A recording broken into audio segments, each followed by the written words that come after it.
Well, let's move on to that, which is now President Obama has made a third fiscal cliff offer. Okay, now this matches the amount of spending cuts with revenue raisers. It calls for 2 stimulus measures, and it looks to avoid the debt limit fight for the next 2 years. Now, the White House moved back from the initial set of demands and the second set of revenue demands of $1.6 trillion and $1.4 trillion.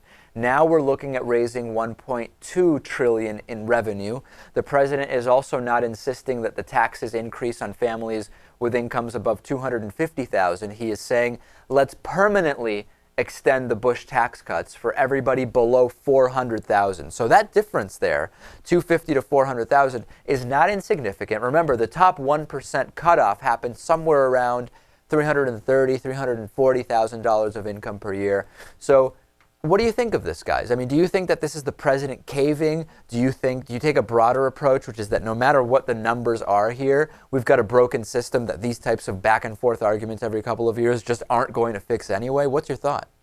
It seems to be a broken system, but at the same time, when we're talking about incomes of less than $400,000, I mean, when you go over that, even $500,000, even $1 million, let's say it was over $1 million, I mean, that's really where the majority of the money that we're going to need to make this up is going to come from. Well, there's two sides to that, and we don't have the aggregate numbers, but there's two ways to think about it. In other words, you could make the argument, as I think about it to myself here, if you say, well, okay, the taxes on incomes between $250,000 and $1 million, it's way less, right? What you collect, the marginal tax rate collection on one person who makes, say, $500,000, if you were to raise the limit to $1 million, is not that much. Versus if you have somebody who makes $100 million and you raise that rate, whoa, it's a huge amount. The problem is there's exponentially more people who are in the income range between that $250,000 and $1 million. So in the aggregate, I think it's still very significant.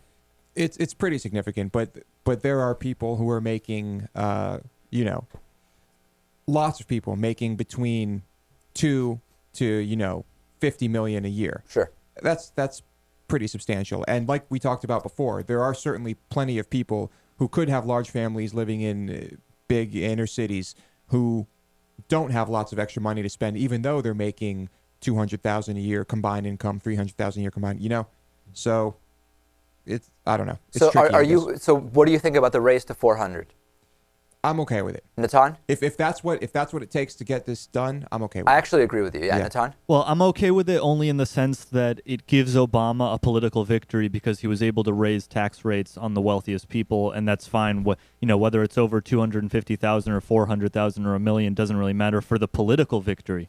But in terms of what the country needs, I mean, what the country needs is to have unemployment down to 3%. Or at least 5% or 6%, and it's around 8%. So basically what's going on here is they're not tackling the real issue that's going on with the economy. They're just kind of creating a political distraction so people think that what we need to do is reduce the deficit.